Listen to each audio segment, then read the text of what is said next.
మన రాష్ట్ర ప్రభుత్వం దేశంలో ఎప్పుడు ఎక్కడా లేని విధంగా మొట్టమొదటిసారిగా ప్రతి నెల శుక్రవారం రోజు ఆర్టీఐ దినంగా నిర్వహించాలని ఈ మధ్య ప్రకటించింది.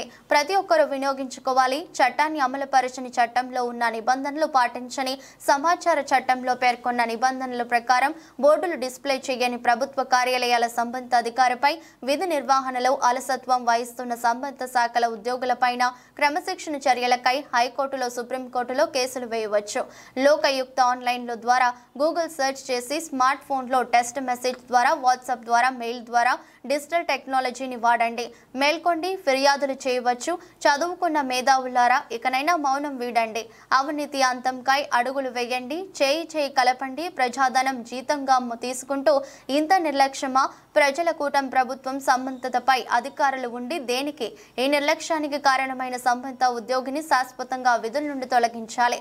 ఐఎన్ కేంద్ర మరియు రాష్ట్రంలో ప్రభుత్వ కార్యాలయాల్లో ఉన్న అవినీతి పరులను ఉద్యోగం నుండి తొలగించాలి శాశ్వతంగా. మన రాష్ట్ర ప్రభుత్వం దేశంలో ఎప్పుడూ ఎక్కడా లేని విధంగా మొట్టమొదటిసారి ప్రతి నెల శుక్రవారాన్ని ఆర్టీఐ డేగా నిర్వహించాలి అని చెప్పేసి ఈ మధ్య ప్రకటించింది. ఇది ఒక ఆర్టీఐని ఇంప్లిమెంట్ చేసే దిశగా ఇది ఒక క్రియాశీలకమైనటువంటి, ఒక చరిత్రాత్మకమైనటువంటి నిర్ణయం.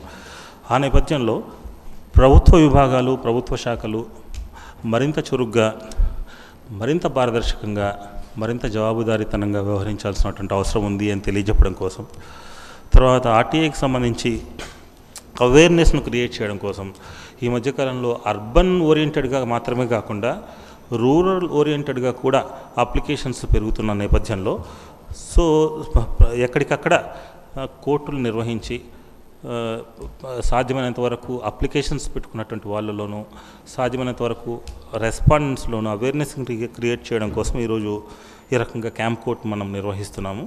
దాదాపుగా 20 నుంచి 25 అప్లికేషన్స్ ఈరోజు మేము డీల్ చేయబోతున్నాము. రేపు ఒక 25 నుంచి 25 అప్లికేషన్స్, దాదాపుగా సుమారు 40 నుంచి 50 అప్లికేషన్స్ 2 రోజుల వ్యవధిలో మేము క్లియర్ చేయాలని చెప్పేసి నిర్ణయించుకున్నాము.